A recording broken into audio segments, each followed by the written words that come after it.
Hello everyone, welcome to the Eternal Spoiler Breakdown. My name is Pojo, and we are live talking about the upcoming campaign, Whispers of the Throne. I think this is a full campaign. I am not 100% certain, but it seems like we are going to be seeing some puzzles and games, of course, of the solo variety, along with a bunch of new cards being added to the new format. So I think it's going to be a pretty good time. There's a bunch of new stuff happening. In particular, we are seeing a bunch of new 3-color 2-drops, which is really kind of a little bit unexplored territory for this particular card game. We haven't seen that many cards of these particular types. They are very interesting. We're going to be talking about all of them. And yeah, it's all coming out on Monday, which will be the 29th, which I'm very happy to see. I'm feeling a little bit burnt out on the current expedition format, and I'm hoping that we see some good stuff happening as a result of this that will, change things away from the current very Grodov and dragon heavy setup that we have going on. Lots of interesting cards could be coming out. We'll see exactly what ends up happening.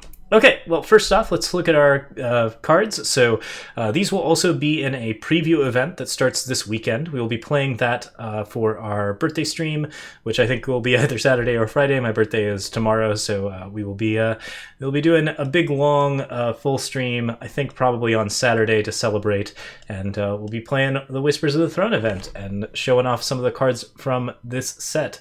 So, leading off with Braun Regal Courier, we have a 6/7/4/5 with +1 maximum power. Your cards cannot be stolen. And ultimate, pay 8 to play an 8/8 giant. So right away, very, very heavy time investment for a very, very big unit. Gets +1 maximum power, which there aren't any 5-drops, I think, currently that do that. There's 4s, 3s, 2s, and 1s, but this is the first 5-drop to actually give you +1 maximum power. So now you can have a full set. I think it goes all the way up to 6 now, and then you can start moving into Kairos for the even more maximum power. But cards cannot be stolen is a useful throne option. It doesn't really do anything in Expedition. If there's Dark Betrayal ever becomes a thing, then it's a little bit more interesting, and it actually does turn off most importantly, Makar's Stranger. Playing this does allow it, make sure that you can't actually have your cards pilfered by Makar's Stranger, although the card will eventually get killed by Makar's Stranger, so it's only a mediocre matchup, especially since the card plays if you're going second after Makar's Stranger has stolen your cards. So not amazing in that respect, but does have some value against that, and yeah, as well as certain other steel cards, not very many of which are in the current meta. Voprex Hope's End is definitely one of them. Dark Betrayal is one that people definitely do resort to against Grodov's Stranger. So this is something that kind of leads into Grodov's Stranger well. Overall, that's sort of the one thing that I have as a gripe with it, is that in Expedition, it's mostly something that actually finishes out that curve towards Grodov's Stranger in mono time. It doesn't seem to add anything new to the format in terms of what you're doing. It just makes more 8/8 giants and big, scary things that are hard to deal with. So this one's a little bit of a miss for me, but overall, it is a powerful card. It's certainly exciting, and it's got a lot of stats on board for all of its value. I don't know if it's going to be super playable in Throne, although that stat line is very compelling. 6/7 is, a lot larger than a Sandstorm Titan, and the +1 maximum power actually really synergizes well if you want to jump to 7-drops. So there's a lot of potential there to make this as part of your big praxis run. It's clearly got a lot of value. I think that most of the value it's adding is stuff that we have already explored before, but I'm not going to hold that against it. It's definitely a powerful and scary card. There's a lot of really interesting things that you can do with it. Another fun one, and this one actually is opening into a little bit more of an interesting setup. Praxis Trove. When you play a 1-cast unit, play a random 1-cost spell from your deck, then increase these abilities by 1. So early-ish relic that allows you to play a spell based off of every unit that you're running. There's a lot of interesting things about this. One is that since it plays the spell from your deck, you can design your deck to play only specific spells that you want. So after playing a 1-cost unit, you can play the 1 Sabotage in your deck or the 1 Shakedown. Playing a 2-cost unit could play something else that attacks their hand, like Royal Decree, or you can continue to sort of do that kind of stuff and play around with that setup. The other thing is that this card synergizes really well with restrained action, and you can build a deck that is almost entirely full of one-ofs and play around with like 4 praxis troves and 4 restrained action and get like an insane amount of value and do some ridiculous things as restrained action plays your 1 cost, plays your 2 cost, and then praxis trove plays your spells as a result of that. It's an interesting setup to ask, but there's certainly a lot of like interesting value to that. And I also like the way that this sort of organizes an aggro deck into like a pile of like very unusual stuff. This is pretty cool. It's definitely a lot more fun than like Goldmine, and I think it has like some interesting synergies. I would be curious to see this in like a draft environment, although of course we never will. As it stands, this is still like a really cool card and a very fun design. I think it's definitely something that we'll be playing around with a little bit. It has a limited scope in terms of what decks you can build with it, but the decks you can build with it are all really fun, and the design is very fun. Okay, so those are the 2 cards that have been spoiled that are not the 2 costs, and now we're going to go into the 2 cost shard cycle, which is just basically each of the different factions, tradition and menace and so forth, are getting 1 new friend in the 2 slot, each of which does something pretty ridiculous and actually has a lot of text on it. Let's start with Rozka, since Rozka was the one that we opened with. Rozka Rewarded is a 3/3 for 2 that says when you play a dragon that you haven't played this game, draw Rozka from your void. I'm curious if this is like sort of pre or post Voprex eating Rozka, because I seem to recall that happened, but either way, I think it might actually be Rozka's reward is getting eaten by the dragon. In any case, this is a fairly aggressive 2-drop if you can play all 3 influence, which is not to say that you can, and also a card that gets to be drawn from the void multiple times. So if you're playing like some sort of like crown-based strategy maybe, or something interesting along those lines, there's some potential there to get pretty ridiculous pretty fast. I think that's definitely got a little bit of potential. I'm looking for my water right now, and it looks like I'm going to have to pour it live on camera. All right, there we go. So, stat-wise, very efficient, but obviously you have to get all 3 influence together, so unless there is like a tricolor influence coming out at some point, this is a hard card to play in just aggro. It's still an exciting value card that definitely has like a decent amount of interesting potential with dragons, and it plays fairly well with those dragons. Like, you're going to get a lot of cheap dragons out of it. You can use diplomatic seals to help this card out quite a bit. I think that there's some potential to get this card where you want it to be pretty quickly, but it's curious in an aggro list. I think it belongs in sort of a more mid-rangey list that uses the continuous draw to do some interesting shenanigans. But you can also use Inspire and any number of tricks to make Rozka more scary. Anything that you want to sort of like build up Rozka's abilities makes it a very terrifying card in a Dragon's deck, since you're going to be getting a cheap bonus unit that will be accumulating skills and stats from other stuff in your deck. So could potentially see a little bit of play. I'm very curious what we end up doing with it, but overall it seems like a moderately powerful card that should be relatively interesting in Menace, which doesn't need a lot of help right now in terms of what they're doing with dragons. All right, Vox Nurturing Sadist.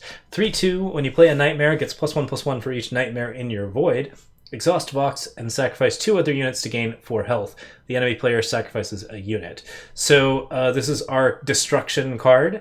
It's a pretty cheap cultist with a pretty good stat line. You can have a pretty good stat line again on a 2-drop of this type because, like, after all, these cards are going to be fairly hard to play on turn 2. But nonetheless, this is a card that allows you to get an additional amount of stats for each nightmare you're playing, similar to something like I'm trying to remember the name of the cultist that discards cards, but yeah, like along those same lines, Vox Nurturing Sadist gets like a little bit of an extra bonus from nightmares. There are a lot of nightmares. In particular, there are a lot of nightmare dragons, so this also plays in dragon cultists, since a large variety of the dragons from the current format are in fact nightmares, and that's going to be relevant in terms of what you are setting up. But you can also do stuff like Piercing Grief and the 3/1 that has the ability to come back from your void for every Xenon setup you're looking up. Zenzu Hand of Nahid. Yes, that's it. So yeah, that's something that definitely has some potential. It is a reasonable option, especially since like Piercing Grief and these cards tend to come back from the void multiple times, which allows you to exhaust Vox and use it to force sacrifices from your opponent. Obviously, the health gain off of this is fairly relevant, and the fact that your opponent has to get rid of something is also pretty important. So you can definitely sort of whittle down mid-range decks very well with this. It's a little bit slow and a little bit clunky, and also Nightmares, Nightmare Dragons notwithstanding, do not come typically very cheap and easy. So I would say that Vox Nurturing Sadist is not one of the stronger in the cycle, but it's definitely going to be a lot of fun to play around with, and that sacrifice ability could end up being very, very handy in Destruction, where there's a lot of different things to sacrifice, particularly cultists. Okay, next up is Kylo, Bold Innovator. I think I'm quite fond of this one. It's a Tinker with pay 2, exhaust Kylo, and sacrifice a unit to play another unit from your deck with cost equal to the sacrificed units, +1 for each of its battle skills.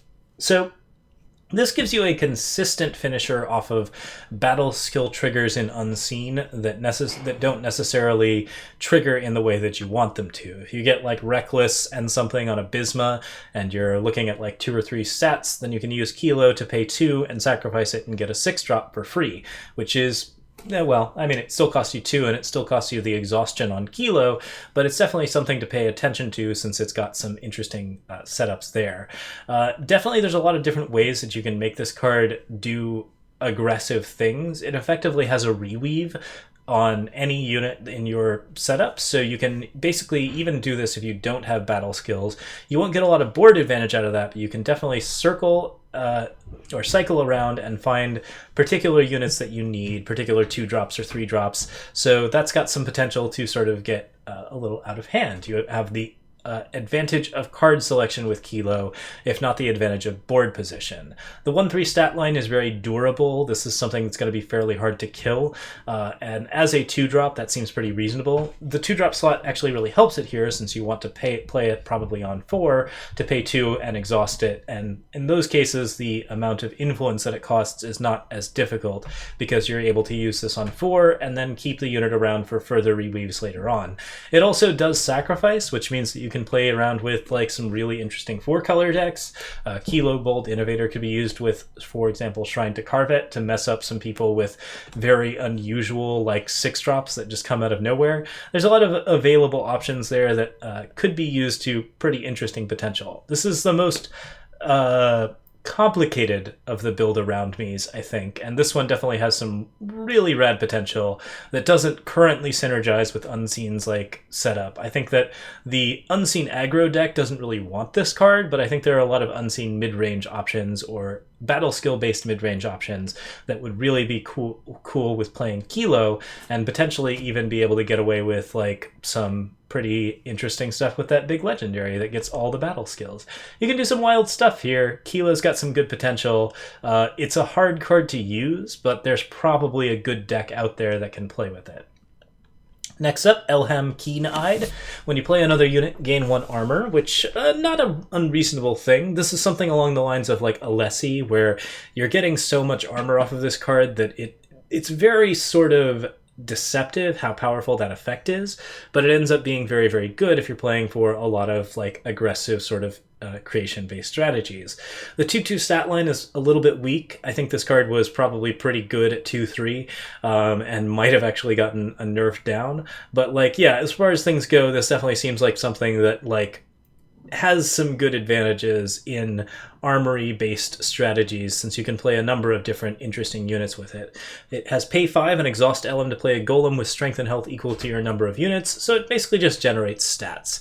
This seems like one of the weaker of the 5. I think that if it had like a little bit more in the stats division, it might be on a little bit more of a higher level, but in general, it seems like it's not providing enough to creation, which is largely concerned with sort of wrathing the board right now and playing very aggressive armory setups. So in those particular setups, Elham does not seem to be quite as good, but it's still a 2/2 that gains you 1 life and gains you life with every other 2/2 that you play. So you can get some out-of-hand armory options available.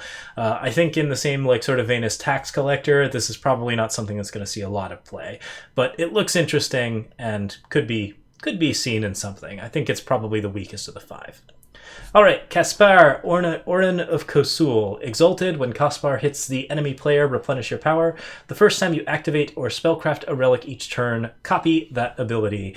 This is a real fun one for a tradition. So first off, 2-1 Exalted, probably the best stat line of the 5. I think that the 3-3 is definitely not bad, but an Exalted unit is just a scary, scary card at 2, and a 2-1 Exalted is really, really reasonable. The hits the enemy player ability is very, very powerful and can give you a lot of potential inputs and like ways to win the game.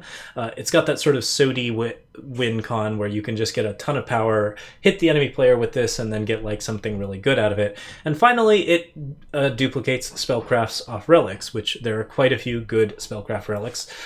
If you've seen our brews from this particular format, you know that we have definitely been going after a lot of like Gruodas Burden and a lot of Kodash's armor, both of which are really, really powerful. Linray's Codex is also extremely strong, and all of them sort of synergize really well with Exalted units in general. So this is something that plays very well with those 3 colors and plays very well with those 3 cards. It also allows you to copy the effects of cards that duplicate of other spellcrafts, such as the 3 cost that gives you a bounce with a +2 on it. There's a couple of a bounce with a +2 cost on it. There's a lot of different ways that you can sort of use this card to get advantage, and I think it's just reasonable enough on stats and that sort of combat ability that like playing it for the spellcraft ability is definitely not that hard. This is something that gets killed a lot, but also plays really well in Shardbinder decks, and it gives you another 2-drop in that slot that you can actually fiddle around with. I think I'm most excited about this card out of the 5 for build around me's. It's just really interesting, and I really enjoy tradition decks. So this is something that seems like, oh, really up our alley, and we'll definitely be building something with it. Flavor-wise, this is also probably Svetch's dad. The lore is very vague as to what the name of the original Oren of Kosul is. It could be that it's from a dimension shift, and this is a different version of that particular person, but it might be that this is just also just a time shift, and we're finally seeing like the old Kaspar. This is Whispers of the Throne, so I think we're going to be seeing probably some magic happening, and we might actually see Kaspar come out as a result of that. So, new campaign, very exciting stuff. We're going to see some very old friends, apparently, and hopefully we're going to see some very fancy new cards.